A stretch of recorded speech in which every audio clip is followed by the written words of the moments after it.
आजमगढ़ के इस मशहूर हॉस्पिटल में साउथ अफ्रीका के अंगोला देश की रहने वाली बच्ची के ब्रेन ट्यूमर का किया गया सफल ऑपरेशन।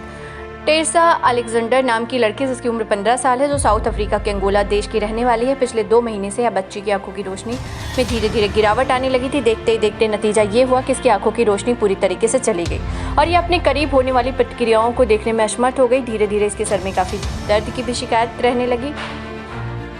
टेरसा के घर वालों ने उसे डॉक्टर के पास ले गया, जहां से पता चला कि टेरसा के दिमाग में एक ट्यूमर है जिसे कानियोफ्रेंजियोमा नाम की बीमारी कहते हैं। इस बीमारी का इलाज अंगोला में संभव नहीं था। टेरसा के पेरेंट्स इस बीमारी के लिए कई देशों के डॉक्टरों से वार्ता कर चुके थे। इस सिलसिले में उनकी बात अंगोला के ही सीनियर न्यूरोसर्जन डॉक्टर मैंडी इनोसेंटी से हुई, जो इस समय लाइफलाइन हॉस्पिटल में विजिट पर थे।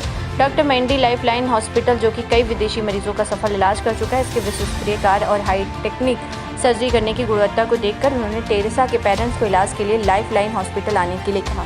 पिछले महीने अंतिम सप्ताह में टेरेसा अपनी माता और आंटी के साथ लाइफलाइन आजमगढ़ आए और यहाँ पर उनकी जांच 30 अप्रैल को टेरेसा के ऑपरेशन के लिए शिफ्ट किया गया। यह ऑपरेशन न्यूरो सर्जरी की सबसे जटिलतम सर्जरी में से एक है। टेरेसा की सर्जरी दूरबीन विधि से नाक के रास्ते में जाकर उसके दिमाग के ट्यूमर को सफलतापूर्वक निकाला गया है। सर्जरी 8 घंटे तक चली और इस सर्जरी में डॉक्टर अनूप, डॉक्टर विनय प्रकाश, डॉक्टर आकाश रामभाऊ, डॉक्टर गायत्री और ओटी स्टाफ शामिल थे। टेरेसा बिल्कुल स्वस्थ है और अपने देश जाने की तैयारी में। इस तरह से लगातार लाइफलाइन अपने कार्य के जरिए आजमगढ़ के साथ साथ अपने देश और प्रदेश को विश्व में नई पहचान देने में अग्रसर है। आजमगढ़ से मोहम्मद उवैद खान की रिपोर्ट।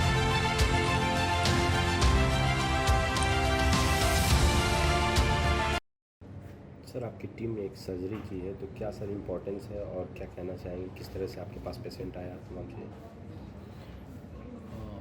टेरसा अलेक्जेंडर नाम की एक पेशेंट बहुत ही दूर यहाँ से अफ्रीका के भी एक सुदूरवर्ती हिस्से अंगोला से हमारे पास आई।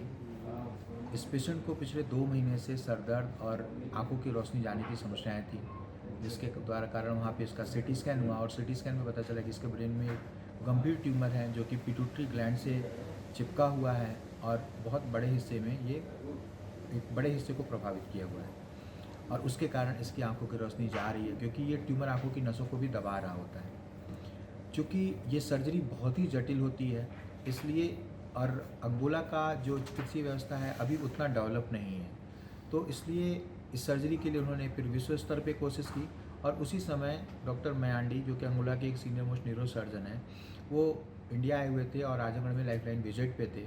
उन्होंने लाइफलाइन की परिस्थितियों को देखा और यहाँ की विश्व स्तरीय जो व्यवस्थाएँ हैं और जो हम लोगों के रिजल्ट्स हैं उन्होंने वो देखे, क्योंकि वो 10-15-20 दिन लगभग यहाँ रहे और उस बीच उन्होंने यहाँ पे हो रही रूटीन सर्जरीज़ को देखा कि किस लेवल पे यहाँ पे सर्जरीज़ हो रही। तो उनके रिकमेंडेशन पे फिर ये पेशेंट हम लोगों के पास आई अंगोला से और यहाँ पे फिर हम लोगों ने 30 अप्रैल को इस पेशेंट की सर्जरी की। नाक के रास्ते दूरबीन विधि से ये बहुत मैराथन सर्जरी जब 8 घंटे की परफॉर्म की गई और ये इवन नाक के रास्ते की रूटीन सर्जरीज नहीं थी, ये नाक के रास्ते की बहुत जटिलतम सर्जरीज में से एक थी, जिसको एक्सटेंडेड ट्रांसनेजल अप्रोच के थ्रू किया जाता है।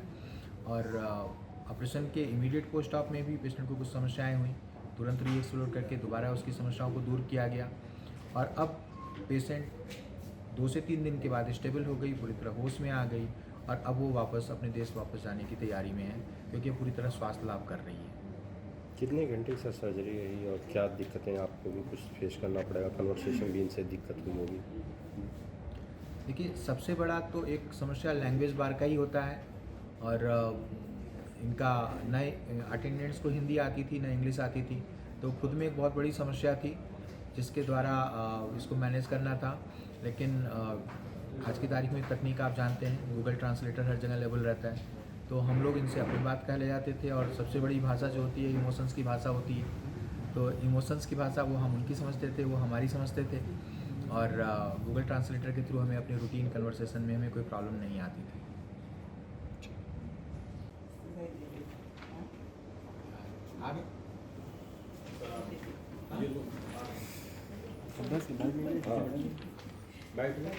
नहीं अभी और सारी जांचों को देखने के उपरांत फिर हम लोगों ने जो हमारे ENT सर्जन हैं डॉक्टर विनय सिंह, हमारे जो फिजिशियन हैं डॉक्टर राजपूत जी, डॉक्टर और एक पूरी टीम जो थी, डॉक्टर आकाश, हम पूरी टीम, डॉक्टर नाग हमारे आर्थोपेडिक सर्जन, एक पूरी टीम हम लोगों ने पूरी बैठ करके इस पर डिस्कस किया।